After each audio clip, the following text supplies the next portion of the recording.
Boa tarde, amigos. Estamos abrindo o nosso preliminar, a imagem do futebol, nesse dia nublado, com chuva esparsa na capital do estado do Rio Grande do Sul. O Internacional se preparando para encarar o infortúnio que tem sido para os clubes ir jogar em Chapecó. Não mais só pelo enfrentamento com a Chapecoense, mas também para chegar em Chapecó.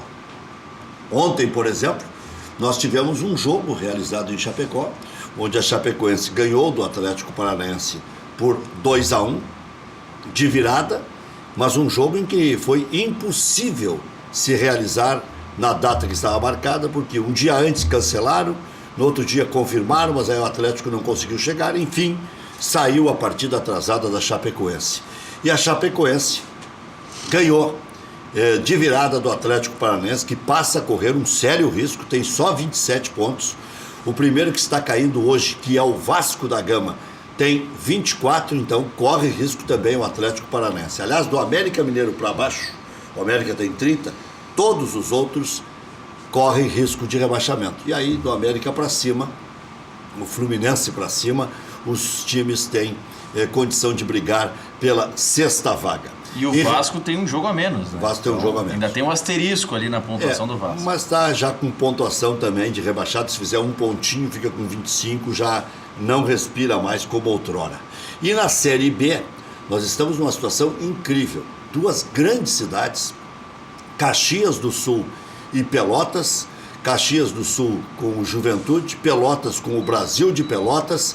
E nós estamos aí diante, neste momento, de dois clubes que estariam sendo rebaixados. O Juventude e o Brasil de Pelotas hoje estariam indo para a Série C. E com um agravante, o Juventude ainda tem um jogo a mais, porque já foi realizado nesta rodada e perdeu outra vez. O Juventude é uma situação perigosa. Mas o que esperar desse Internacional em Chapecó? Alexandre Chaves Barcelos, boa tarde, bem-vindo mais uma vez ao nosso preliminar. Boa tarde, Rec, Maurício, Léo, mais uma vez um prazer estar aqui falando para a tua qualificada audiência, especialmente para a torcida colorada. Eu acho, Rec, que esse jogo em Chapecó, historicamente, o Internacional em Chapecó sempre teve muita dificuldade, né? E tenho certeza que não vai ser diferente, sobretudo pelo que tu falasse agora, né? A colocação da Chapecoense é a colocação de disputa de zona de rebaixamento. Então, nós sabemos que provavelmente o estádio vai estar lotado, nós teremos a nossa cota de ingressos, vai ter a torcida colorada, mas lá sempre é essa fumaceira, é jogo meio parecido com o jogo de gauchão. Mas nós temos que cumprir essa tabela, jogar para ganhar, porque é jogo para nós buscarmos sim 3 pontos. Léo Goethe está aqui conosco, o homem que mais entende de futebol sul-americano, Maurício Freitas. Eu já vou deixar uma engatilhada para o Alexandre para emendar, mas você já pode participar também. Se esta é uma nova encruzilhada do campeonato, o Internacional tem 2 times enjoados para enfrentar. O Corinthians, que agora está jogando com 5 homens na meia cancha, é para fazer inveja.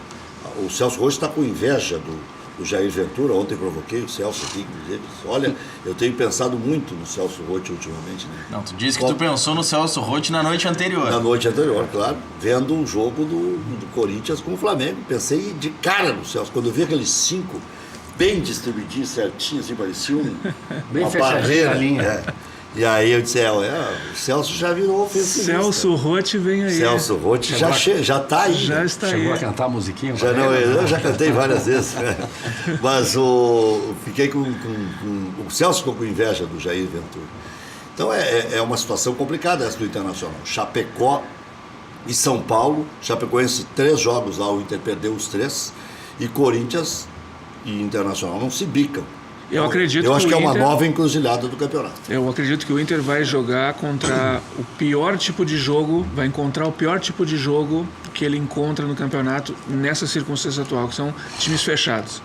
Tanto em Chapecó como contra o Corinthians, o Inter vai enfrentar equipes que não vão fazer o jogo que o Inter prefere, que foi o jogo do Grenal, por exemplo. O Grêmio com a posse de bola e o Inter estocando, aproveitando erros do adversário. Ele não vai encontrar esse cenário, eu acredito, tanto em Chapecó como em São Paulo. Você prevê o quê? 4 pontos? Negocia por 4 pontos ou negocia por 2? Desde a minha primeira vinda aqui no teu programa, quando principiou esse campeonato, eu tenho adotado sempre a mesma estratégia. A gente não fala em bloco de jogos, a gente fala no próximo jogo, que é o jogo em Chapecó. O jogo em Chapecó, como disse o Léo, provavelmente vai ser um jogo que a Chapecoense possa adotar esse tipo de estratégia, muito embora nós saibamos que o Guto está um pouco pressionado, né? E estando pressionado e estando nessa posição, talvez ele tenha que propor um pouquinho o jogo. Eu acho que a gente não dá para ter esse juízo de certeza de que ele vai ficar só esperando o Internacional. Então, mas é um jogo que nós vamos ter que ir lá e ver o que vai acontecer, jogar conforme a música for tocando, porque é lá a nossa próxima missão e é lá que nós temos que buscar os próximos 3 pontos. Vamos deixar o Corinthians para o outro final de semana. Até porque quando a gente fala da Chapecoense, e muitos comentários esse ano são: poxa, a Chapecoense está próximo da zona, está com risco de cair porque não está fazendo valer o seu fator local. Mas também é verdade que a Chapecoense só perdeu uma partida em casa no Brasileirão, né? São 5 vitórias, 5 empates e 1 derrota apenas. O que mostra a dificuldade da tarefa do Inter, se pensa em ganhar. A campanha deles é só de casa. 5 vitórias dá 15, 5 empates dá 20. Fora a Chapecoense tem 5 nenhuma pontos. vitória, 5 empates e 8 derrotas. Mas como mandante, claro... Fez 20 em casa e 5 é fora. um time que tradicionalmente sempre fez valer, até porque ela conseguiu se manter nesses últimos anos na Série A, graças, eu acho, que ao fator local. Mas todos têm que ir lá e agora chegou a nossa vez. Foi um time muito aguerrido, né? Ele joga com muita força. Inclusive ontem, né? Quem pôde assistir viu que foi uma e o Atlético Paranaense vinha de pura numa superação, né? O Atlético Paranaense vinha numa recuperação, né? E agora está oscilando, aquela velha história. O troca Atlético treinador. chegou a ficar 8 jogos invicto, acabou perdendo aquela partida pro Palmeiras, né? E depois, na última, perdeu pro Atlético Mineiro, um jogo que não diz o que foi, porque poderia ter ficado empate durante boa parte do tempo, se o Atlético Paranaense perdeu muitos gols. Vai muito bem na Sul-Americana, o Atlético Paranaense, ou seja, era um jogo que, se tu olhasse assim, era ou para um empate ou vitória do Atlético Paranaense. E a Chapecoense fez uma guerra e conseguiu fazer dentro de campo, virada. E conseguiu. Pois é, por O isso, Atlético... quem viu o jogo eu não vi, porque eu estava aqui, por óbvio, então, e depois até chegar em casa, tal, olhei só os lances bem mais tarde. Mas então o Internacional pode ganhar lá, né? É só se jogar completo, com o Dourado e tal. Pode. E o Dourado, será que joga? Essa é a grande questão. O que você acha? Essa é a questão. Vamos esperar, vamos ver. Ele está em tratamento. Quem é Dourado? Sabe já quem é Dourado? Descobriu? Sabe nos dizer quem O Maicon queria saber quem é o Dourado. Eu tenho ido ao Beira-Rio e normalmente tenho visto o Capitão Dourado jogar muito bem. Não sei. Talvez tenha gente que esteja vendo outros canais, outros jogos, não sei. Pois é, Alexandre, pegando essa situação do Inter, o Inter pensa no título, o Inter busca reforçar o seu elenco com o Richelli, que é mais um pensamento para o próximo ano, mas o Inter libera com facilidade o Luca. Isso mostra que é porque ele não correspondeu, porque era uma situação negocial que não tinha o que o Inter fazer, ou porque outras peças já existem no elenco e supririam aquela necessidade? São várias circunstâncias, Maurício. O Luca é um jogador que teve um bom início, né? Depois acabou caindo um pouco. O Odair passou a utilizar outras opções, né? A chegada do Jonathan também atrasou um pouco a colocação do Luca. Mas, de qualquer maneira, dentro do contrato que nós tínhamos com o Corinthians, havia essa válvula de escape. Ou nós exerceríamos o direito de compra, ou teríamos que ceder o jogador. É comum esse tipo de contrato? É comum quando você não tem o dinheiro para fazer a aquisição dos direitos federativos. Tá, mas isso vale a pena? Porque daqui a pouco, se ele tivesse estourado... Eu acho que vale a pena, porque daí, se ele tivesse talvez estourado, nós tivéssemos que fazer um movimento no sentido de poder fazer valer a cláusula. Mas qual era o valor fixado? Para o jogo, era cerca de 2,5 milhões de euros, se não me engano. Mas, de euros? É um valor considerável. Mas que 10 milhões de reais. Ele tem, mas o que foi o vetor principal dessa negociação foi o atrativo para o jogador do ponto de vista de ganho econômico. Ele praticamente quadruplica o salário. O que também para nós aqui ficaria completamente fora dos nossos patamares salariais. Alexandre, você que até pode ser presidente do Internacional, tem um zoom aí que se o presidente não concorrer vai ser você o candidato. O presidente vai concorrer, fiquem tranquilos. Não tenho a menor dúvida também, não tenho a menor dúvida, mas tem o zoom. Você sabe que vai ter que conviver com essas situações todas aí. Agora, o Grêmio alegou a mesma coisa para não poder ficar com o Jailson. Sim. Que o jogador chega e dá uma prensa no dirigente, mas então não, acabou a relação entre jogador e dirigente. Quando o Edilson saiu do Grêmio foi a mesma coisa, foi aumento salarial. O Patrick agora, eu imagino que esteja bem surdo então, porque o mesmo time esse que levou o Jailson, o Fenerbahçe, como diz o Lauro Quadros, o Fenerbahçe, levou o Jailson, ganhava 100 e ofereceu 500. Se ofereceu 500 para o Patrick, ele não ficou frustrado ganhando 150. Eu gosto sempre de trazer isso para... Vamos abstrair o futebol, vamos trazer para a nossa realidade da vida aqui, para a profissão de cada um de nós. Tu quer me chamar de pelado, é isso? Não, ao contrário, tu é um jornalista extremamente bem sucedido e tu está sempre sujeito a receber propostas. E muitas vezes as propostas que são recebidas, elas balançam com as pessoas. E às vezes o sim tem que ser dito. E não é possível cobrir determinadas situações. Na advocacia é a mesma coisa. E no futebol, que movimenta tanto dinheiro, obviamente que as circunstâncias acontecem mais vezes, até porque tem dinheiro de fora chegando de outros supostos paraísos, né? Nós temos novos mercados emergentes que chegam, e a situação dos clubes brasileiros, salvo raríssimas exceções, é de extrema dificuldade financeira para poder cumprir somente com as suas obrigações corriqueiras, aquelas obrigações estabelecidas mensalmente. Então, quando há uma proposta para alguém que discrepe tanto daquilo que ele ganhava, é muito difícil você chegar para o jogador e dizer, fica mais... O Luca balançou muito, por quê? Porque ele está vendo uma campanha do Internacional que não acontecia há muito tempo e queria estar aqui até o final, mas também ele tem que pensar na família dele e na independência financeira, agora, viu até porque ele já não é mais um menino, né? Léo Guedes, Maurício, Alexandre, vê o que é complexa a situação. O Grêmio tinha renovado o contrato com o Kahneman, o Grêmio tomou a iniciativa, e não faz muito tempo, faz 7 meses, isso não existe em outras profissões. O Grêmio renovou lá em janeiro, fez um certo esforço, ele ganhava 120, 130, veio pro Grêmio ganhando, veio do Atlas e tal, aceitou ganhar os 130, 140, sei lá quanto. O Grêmio passou para 280 mil, mesmo perdendo o título para o Real Madrid, mas tinha ganho a Libertadores. Então dobra o salário. Né? Dobrou o salário porque ele era imprescindível e tal. Agora, para não ir para o glorioso Cagliari, que é um time que, eu vou dizer, o Juventude de Caxias, o Avaí, o quarta linha do futebol europeu. Quarta linha do futebol europeu, da Itália também. Não, do futebol europeu está na 6ª linha, 7ª linha. Pois é, mas, quarta da italiana. Mas pagam, né? E a Itália, e a segurança, e a dependência. O Grêmio passou de 280 para 450 mil, a informação que eu tenho, pro Kahneman. Né? É dinheiro, hein? O jogador que já está difícil de repassar depois, vai para 28 anos, né? Quer dizer, olha... virou uma escravidão. Esse efeito vai ocorrer. Muitas vezes você, mais cara que tem é ser campeão. Muitas vezes, para você se proteger desse assédio, você acaba dando esse aumento para poder majorar a multa. Para que o clube não chegue aqui, às vezes a multa está muito baixa e você não tem poder de argumentação. E às vezes então tudo é um segurar... grande jogo aqui, né? E às vezes você erra. E às vezes para segurar o dirigente tem que dar um prazo que não gostaria de dar para o jogador. Tem que aumentar o tempo de contrato muitas vezes, então é bravo ser pobre.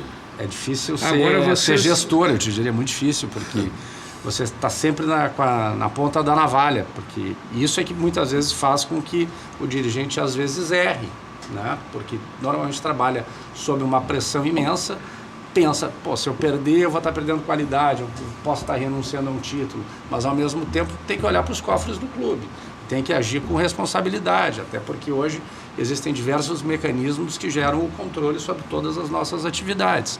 Então, tudo isso tem que ser interpretado para que a melhor decisão, tanto para o clube quanto para o atleta, e principalmente para o futuro da instituição, possa ser tomado. O Léo Guedes, mudando de saco para a mala para falar um pouco de Grêmio e do adversário do Grêmio, quem é o Tucumã?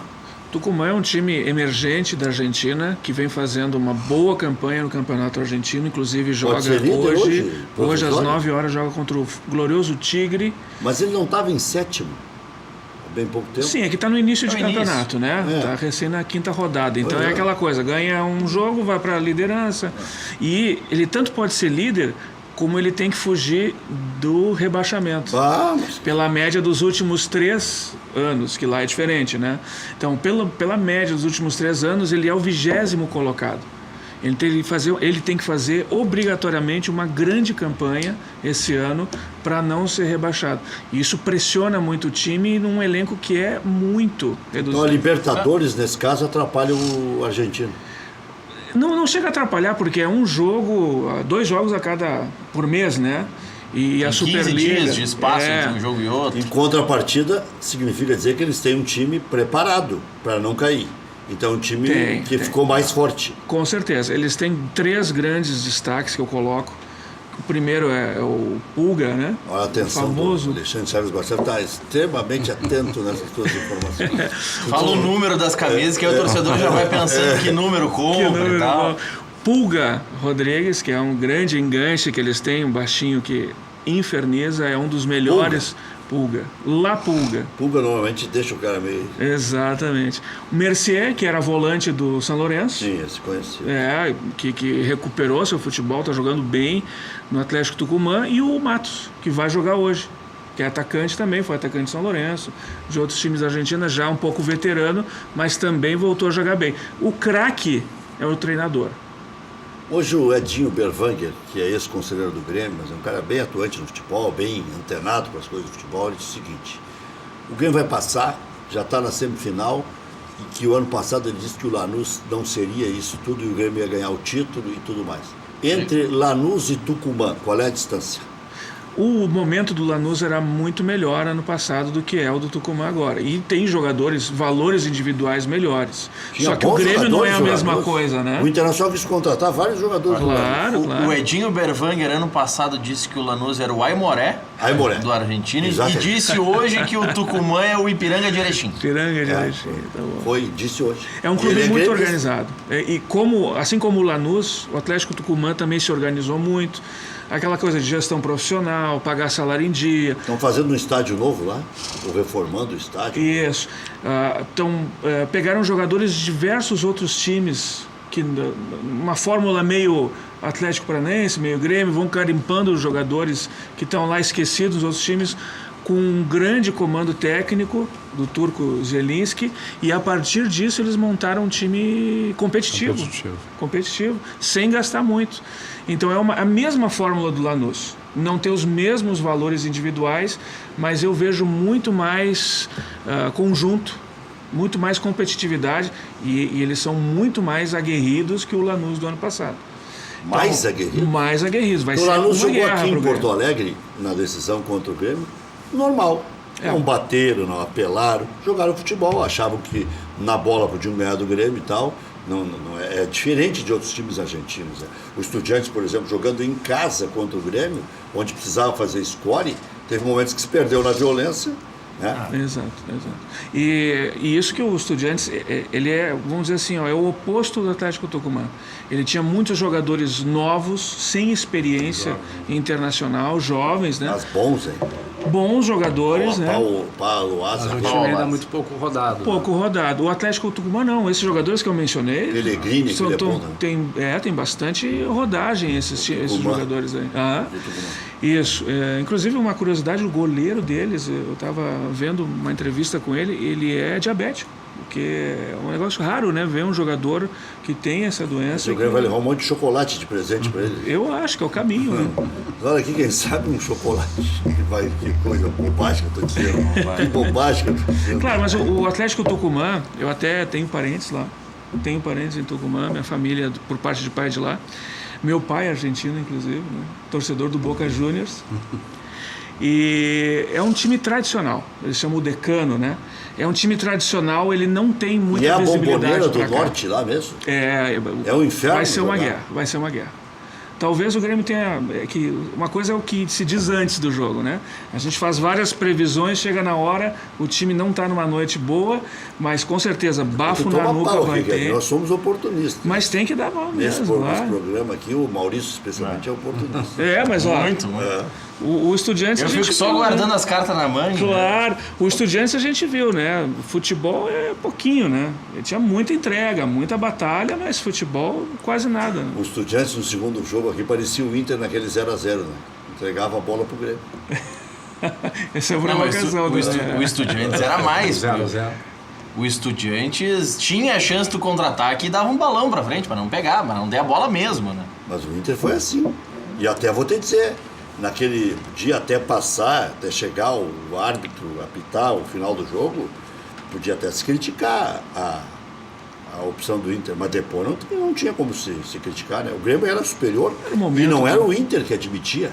Era todo o contexto, torcida colorada, direção colorada, imprensa e o próprio Grêmio. A torcida do Grêmio queria saber quanto é que ia ser, se ia ser 2 ou 3 ou 4. Era qual era o score da goleada, a pauta da semana. O Inter até tinha jogado bem aquele Grenal de 2-0 na finaleira do Campeonato Gaúcho, mas o Grêmio continuou com um conceito melhor. O Internacional teve problemas na Copa do Brasil, o Inter teve problemas na arrancada do Campeonato Brasileiro. Então, depois do jogo, criticar a estratégia do Inter era ingenuidade. Claro. Um clube grande, às vezes, tem que se tornar pequeno. O Grêmio, em 2015, que o Grêmio fez foi uma limpeza. E casualmente, aquele Grenal foi exatamente o nosso divisor de águas. Claro. A partir dali... Arrumou a casa, nós conseguimos. como diria nosso querido E o Ibsen. Sem Pinheiro normalmente tem razão. Usando, Aquele Grenal arrumou a nossa casa. usando uma Podemos frase... estabilizar. Uma frase do Vecchio, José Vecchio Filho, que vem frequentemente O rei da Aqui Interativo, ontem, inclusive, que é o rei da grande frase. frasista. Grande frasista. Quando ele fez o Celso Roth, ria o tempo inteiro. Ele é um grande piadista, inclusive. Mas Nem bem, o Paulinho Micharia faria o Celso Roth rir tanto como o Vecchio ontem. Mas pegando uma frase do Vecchio, naquele Grenal, o Odair estava com as guias do seguro-desemprego batidas, faltava só preencher a data. Né? As guias. Mas o gesto do presidente no final, abraçando o Odair com todo aquele entusiasmo, Não, é óbvio emblemático. que havia uma pressão E gigantesca. o Inter não em queria Porto demitir, Alegre. mas ia ser... Na véspera, houve todo aquele episódio na casa do Roberto Melo, né, das pichações, então não há dúvida de que aquilo foi para nós realmente um grande divisor, uma ruptura para poder ter estabilidade interna e a partir daí começar a colher bons resultados. Agora, Alexandre, a respeito daquele 0x0, muita gente compara o 0x0 do Internacional com o Grêmio, que deu ao Internacional um empuxe para fazer campanha, com a entrada do Renato no Grêmio e a guinada naquele lance de pênalti desperdiçado pelo Everton, goleiro do Atlético Paranaense. O Grêmio não ia classificar, ia perder nos pênaltis, o Renato já ia assumir com aquela história de 15 anos sem título, que não sei o quê, e já era setembro, ia ser muito complicado para projetar o ano subsequente. Então, não sei se você... Ontem eu até estava conversando com o Odair sobre diversas coisas, dentre elas algo muito parecido com isso, né? De que o detalhe é fundamental no futebol, né? Que pode dar certo aqui por uma questão mínima do outro lado, daqui a pouco se joga fora quase tudo. Então a gente tem que ter paciência, bom senso, não se emprenhar pelo primeiro movimento de loucura que acontece na cidade, porque Porto Alegre tem essa peculiaridade da grande rivalidade e de sempre tentar se estabelecer nervosismo, essa né? gangorra de que quando um está bem, o outro tem que estar mal. Basta ligar o rádio de manhã cedo, o cara já Sempre se incomoda. tem, e aqui tem Partida essa sete. característica de ter muitos programas que falam de futebol. Você trabalha numa rádio que faz futebol 24 horas por dia e tem que alimentar, não adianta. E para alimentar essas pautas, muitas vezes tem que se levar personagens que, na grande maioria das vezes, são opositores ao que está sendo feito.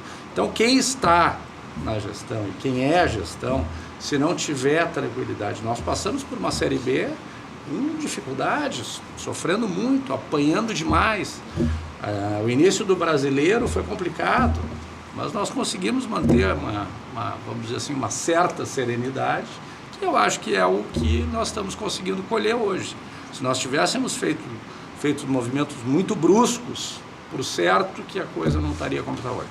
Bem, vocês vão aproveitar o momento da eleição agora para convocar o torcedor para se colocar em dia, porque o Internacional está com 112.816 sócios, uma coisa assim, um número, ou 116, mas 112 mil é um número... Adimplentes, né? Não, adimplentes Cadastrados. 94 mil mais ou A menos. última medição estava em 96 já por causa do Grenal, mas está crescendo a adimplência, nós temos feito vários movimentos, inclusive na mídia, de tentar chamar o torcedor, chamar novas associações, que isso é muito importante que se diga, né, Rec? Porque o Beira-Rio no Grenal lotou só com sócios. O não sócio não conseguiu ter acesso. Então, é fundamental que o torcedor colorado se associe, porque é a forma dele garantir assento no Beira-Rio. E a votação também, né? E direito de votar. Então, eu tenho certeza que nós vamos estar com um número de aptos a votar muito significativo. Vai ser, sem dúvida, a maior eleição do Brasil. Hoje temos uma notícia nova a respeito disso. Não sei se você estava ouvindo a Rádio Grenal hoje pela manhã. Eu perguntei para o Dani Dubin, porque o Keller Kloss disse aqui no Cadeira Cativa que ele imaginava que a oposição nem viesse, e disse mais, que o presidente Marcelo Medeiros merecia mais 2 anos, que depois de tanto sacrifício, de tanta tentativa, de tanta busca por uma solução melhor e tal, que o presidente merecia ficar mais 2 anos e que seria bom até para o clube. E ele quer a oposição, por isso que eu estou citando o Keller Kloss. Se fosse uma situação, é chover no molhado.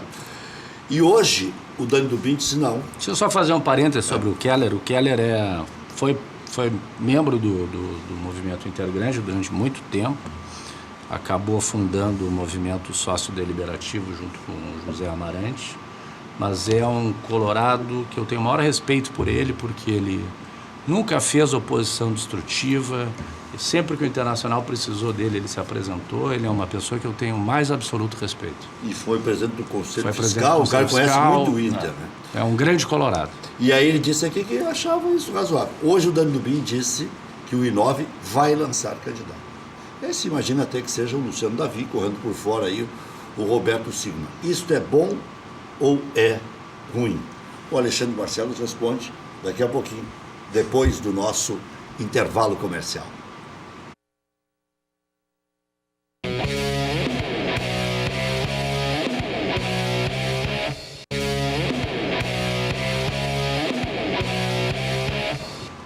No Grêmio, Tricolor enfrenta o Lanterna Paraná amanhã, 4 da tarde na Arena. Suspenso, Tassiano é o único desfalque. A equipe será reserva, devido à chuva e o campo pesado. Maicon não deve atuar. Tendência é que Everton seja relacionado e fique no banco de reservas. Vá que precisa, né? Aquela história. Recuperado de lesão, Marinho treinou normalmente durante a semana e está à disposição. Inclusive hoje se ouviu elogios ao desempenho do Marinho, que por enquanto não desembarcou da China.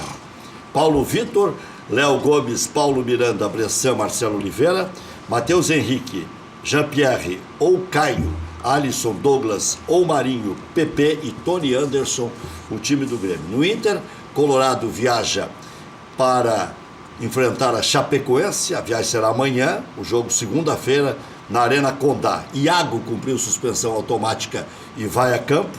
Dourado segue como dúvida. Caso não atue, Odair deve optar por Gabriel Dias para o seu lugar. Tendência é que Damião volte a ser titular no lugar de Jonathan Alves. O time Lomba, Zeca, Moledo, Cuesta e Iago. Dourado ou Gabriel Dias, Edenilson, Patrick, Nico Lopes, Potker e Damião. Em última instância, a defesa de Guerreiro entrou com recurso na Justiça da Suíça, tentando a liberação do jogador ainda em 2018.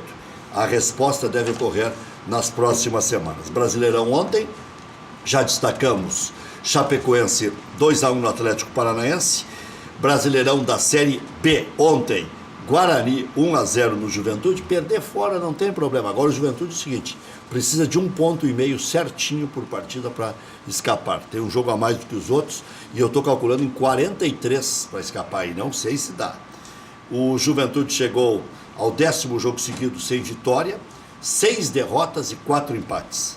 Amanhã tem Brasil de Pelotas e CRB 4h30, chavantada. Tem que comparecer, porque senão a coisa vai engrossar para o lado do Brasil de Pelotas, do Rogério Zimmermann. Amanhã, Grêmio e Paraná, 4 da tarde, Ceará e Vitória, 4 da tarde, é jogo dos desesperados, Vasco e Flamengo às 19 horas. No domingo, tem Botafogo e América, também jogo mais desesperado está o Botafogo do que o América, mas é um jogo complicado. Cruzeiro e Galo, o Cruzeiro vai com misto frio. Bahia e Palmeiras, o Internacional torce pelo Bahia. O Grêmio também, né? Está nessa mesma situação. Atlético Paranaense e Fluminense é meio de tabela, mas o Atlético mais meio para baixo. Santos e São Paulo. O Santos ainda sonha com G6, o São Paulo com o título. Inter e Grêmio torcem pelo Santos. Corinthians e Sport Recife. O Sport já desesperado. Na segunda-feira, Chapecoense e Inter. Chapecoense ontem saiu da zona do rebaixamento, mas como disse bem o Maurício, o Vasco tendo um jogo a menos, só esse quesito aí já serve para empurrar de volta a Chapecoense para a zona do rebaixamento no índice de aproveitamento. Não sei se se o Grêmio torce pelo Santos, tenho dúvida. Por quê? O Santos e Santos São pode Paulo. ser adversário do Grêmio por uma vaga para a Libertadores. Será? Está tão E defasado. será que o Grêmio já não quer que o São Paulo 31 garanta alguns pontos? 31 para 40. Mais um motivo. Tá, até eu não queria mais botar gasolina na fogueira porque não gosto disso, entendeu? É. Mas vou fazer uma pergunta para o Alexandre Chaves Barcelos que não pipoca, para deixar junto com aquela outra. Se é bom ou ruim ter a oposição do I9. E em relação ao Grêmio e ainda as declarações do Renato. Estava embutido ali naquele discurso do Renato, que ainda tem 14 rodadas e tal. Se o Grêmio não tiver mais nada para fazer lá na frente, o Grêmio poderá fazer alguma escalação alternativa contra São Paulo, Palmeiras, para ser ameno na pergunta. Uma escalação alternativa, tipo fez contra o Flamengo em 2009. Transição. E transição e tal. Já voltamos.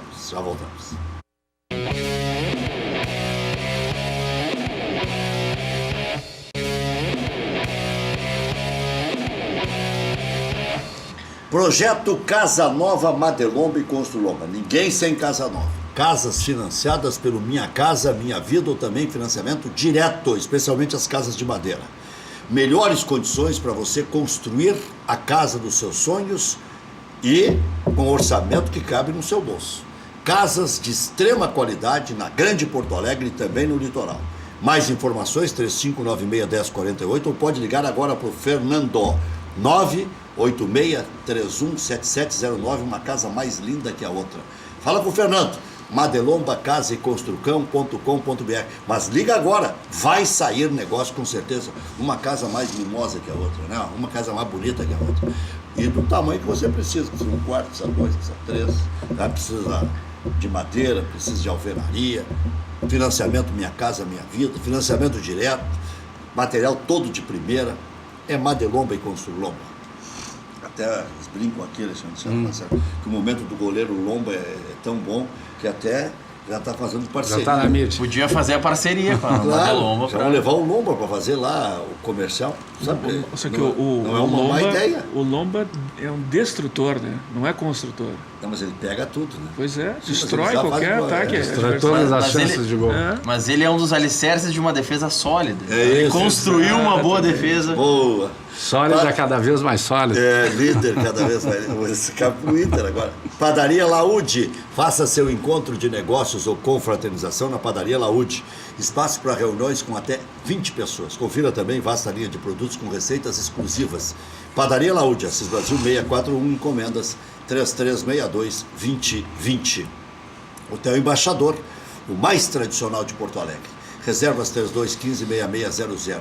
Envie e-mail para reservas@embaixador.com.br. Você disse que assistiu aqui na Ubra TV e ganha mais 10% de desconto. Marque a convenção para o Embaixador, a convenção da sua empresa.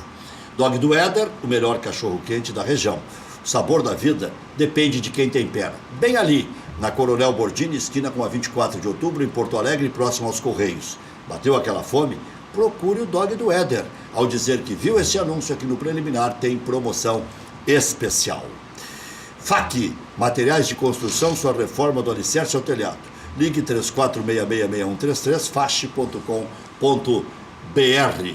Duas questões ficaram, então, para o Alexandre Chaves Barcelos, vice-presidente eleito do Internacional.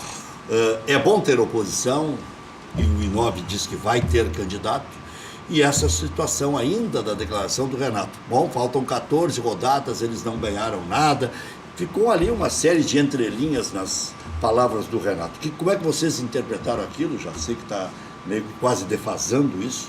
E essa situação da eleição. Bom, primeiro o Renato, aí eu já vou invocar as diretrizes que o nosso presidente adotou, né? A Grenal 417 terminou, os 3 pontos estão no Beira-Rio e a bola para frente. Tu estava ali naquela confusão? Tava. E ia pegar o Renato também? Não, acho que o vestiário do Internacional é o vestiário do Internacional e só entra quem a gente quer que entre. O Renato não entra no vestiário internacional e ponto final. É isso. A outra pergunta, bom, a oposição do I9 é uma oposição sistemática, como eu disse já numa outra oportunidade que aqui estive, e falei talvez hoje também. Ela principiou no dia 3 de janeiro e eu não tinha nenhuma expectativa que não fosse essa de que eles fossem lançar candidato. É um movimento que se opõe à nossa gestão, se opõe de uma forma forte, ostensiva e, na minha concepção, absolutamente injusta, ao ponto de chegar à reprovação das contas desta gestão. Então, não poderia ser diferente. Espero que o I9 realmente lance candidato, porque nós vamos poder estabelecer um debate olho no olho, uma dialética própria, onde cada um vai expor aquilo que entende que seja o melhor para o Esporte Clube Internacional. Você caracterizaria como corajoso quem se opor hoje ao presidente Marcelo, pelo que se desenha de bom para o Internacional? Eu não vou adjetivar a oposição. Quem sou eu para adjetivar a oposição? Eu acho que é legítimo, faz parte do processo democrático, há previsão estatutária, eles têm votos para se lançarem. Bom, aí depois o nosso torcedor vai decidir. Nós vamos ter uma eleição aí para 80 mil votantes. Vai ficar na mão do torcedor. Você acha que vai dar 80 mil? Eu acho que pode dar, porque... Como será a maior da história do futebol Eu acho que vai ser a maior da história do futebol brasileiro. Tem voto pela internet. Vai ter voto pela Isso internet muito. E a Comissão Eleitoral está trabalhando também para que se tenha o voto pelo aplicativo do clube. Isso aí vai abrir muito o leque de abrangência de eleitores, o que eu acho que é extremamente saudável para o processo democrático do clube. O aplicativo, obviamente, que é pelo WhatsApp. Não, o aplicativo, é um aplicativo do clube, é um aplicativo criado por no smartphone. É um aplicativo específico como é o WhatsApp. É um específico do clube. O Internacional que tem o seu aplicativo, né? Já há muito tempo e está funcionando muito bem, inclusive. E a vontade do torcedor de votar também, né? Porque eu acredito que o torcedor do Inter não vai querer que voltem certos grupos para o poder que colocaram o Inter na posição que ele estava até muito pouco tempo atrás. Então, eu acredito que a participação recorde vai ser também nesse sentido. O torcedor eu acho que o torcedor, depois daquele episódio de 2014, quando nós estávamos com uma gestão liderada pelo presidente Giovanni Luigi, que tinha conseguido estabelecer um amadurecimento da nossa instituição, praticamente saneou o clube, né, do ponto de vista econômico, conseguiu realizar a obra do Beira-Rio, que para meu gosto é o estádio mais bonito do Brasil, quem sabe um dos mais bonitos do mundo, depois de todo aquele problema, toda aquela celeuma que circundou tudo isso, e o torcedor naquele momento optou por um outro caminho. Então eu tenho certeza que a lição de 2014 ela vai ser trazida para o debate agora em 2018, sem dúvida alguma. Maurício. Nós comentávamos fora do ar, Alexandre, de uma visita que você fez ao presidente do Santos, que está passando por um processo de impeachment. Chegou a dizer ontem em uma entrevista coletiva que o futebol se aproxima do crime, que alguns usam o futebol como cabide de emprego, mas ele está muito fragilizado no Santos. O quanto isso atrapalha o Inter no pensamento de reunir os clubes que assinaram com o Esporte Interativo para dar uma solução para esse contrato? Na verdade, eu tomei essa iniciativa de procurar o presidente do Santos, até do ponto de vista institucional. Nós sempre tivemos uma boa relação com o clube e também aproveitei para conversar um pouco sobre esse contrato. É um contrato que surgiu o fato novo do Esporte Interativo encerrar os seus canais esportivos. Isso para nós tem relevância no âmbito do contrato. Nós estamos procurando tentar compreender como vai ser feita essa compensação. Já houve uma sinalização de que a grade vai ser inserida em 2 canais que eles já detêm, que é o Space e o TNT. Que nada tem a ver com esporte. Que nada tem a ver com esporte. Eles alegam que quando levaram o basquete americano para dentro desses 2 canais houve recorde de audiência. Então a discussão ainda está um pouco incipiente, né? Nós estamos conversando também sobre fluxo de caixa, como vai ser a garantia do fluxo de caixa para o Internacional. Então, eu acredito que esse tema vamos dizer assim, nós vamos poder ter uma conclusão sobre tudo que está atrelado a ele num prazo aí de 15, 20 dias. Mas o melhor para o Inter é romper. Eu não posso te dizer que o melhor seja romper, Rec, porque o rompimento pressupõe assumir alguns riscos. Né? Há um contrato assinado, foi assinado... Mas não são eles que estão dando razão para... Mas aí vai ser um debate jurídico, né? Porque aí se eles estariam realocando. Né? Eles não estão rompendo, eles mudaram a base do contrato. Existe em direito, né? E quem é mais afeito a essa matéria é sabedor disso, que quando você assina um contrato sob determinadas bases contratuais, a ruptura de uma dessas bases muitas vezes pode levar a parte lesada a reclamar em juízo. Eu não sei se o Internacional vai adotar esse caminho, acho que ainda é prematuro para que a gente possa falar nisso, até porque isso pressupõe conversa ainda com outros clubes que também estão nessa mesma situação, talvez fazendo uma reunião onde todos participem, e depois o nosso Conselho de Gestão, em composição plenária, vai ter a prerrogativa de tomar essa decisão. Mas, por hora, o que nós temos é um contrato vigente com o esporte interativo para os anos 19 e 20. O Santos, por exemplo, já tem uma situação bem mais complicada, porque o contrato do Santos principia em 19 e vai até 26. Que bronco. Não é até 24. Não, 24, mas mesmo assim 24. são 6 anos, né? É pesado, porque isso gera, na relação com a Rede Globo, algumas penalidades, porque o esporte interativo, dentro do contrato firmado pelos clubes, há a possibilidade dele abrir as transmissões para a praça onde vai acontecer o evento. Ou seja, ele praticamente inviabiliza o pay-per-view da Rede Globo. Então vai haver esse embate, vai ser um embate pesado. Bronca aí. Pode passar ao vivo para a praça. Mas tem que ter o direito dos dois clubes, né? Sim, sempre vai ter que ter o direito dos dois clubes. Mas o esporte interativo já tem uma grade, não plena, mas uma grade que garante a ele passar lá 2, 3 jogos por rodada, vai conseguir. Então, vai acabar acontecendo alguma coisa. Eu ainda não sei te dizer exatamente o quê. A comunicação está avançando, está mudando. E outra coisa que todos sustentam é a questão da transmissão pelo celular, que é o que nós vamos caminhar, eu acho, em seguida. É um caminho sem volta. A Argentina adotou esse caminho, né? Eles fecharam totalmente a transmissão. Antes era tudo aberto, agora é tudo totalmente fechado e tem que se pagar um valor muito alto. E funciona muito a transmissão streaming. Eu me lembro quando eu fui com o Grêmio em 95 para o Japão, lá já tinha que pagar para ver. Em 1995, me lembro do Edinho e Ciceronendo, a gente explicando isso. Né? O Japão já está trabalhando com 9G, né? Quase com 10, né? Pois é, imagina. É incrível. Valeu, imagine como é que não está lá. E a gente no 13,5. Obrigado, Maurício. Obrigado, Rec. Um abraço, uma satisfação ter estado aqui. Alexandre Chaves Barcelos. Até às 19 horas.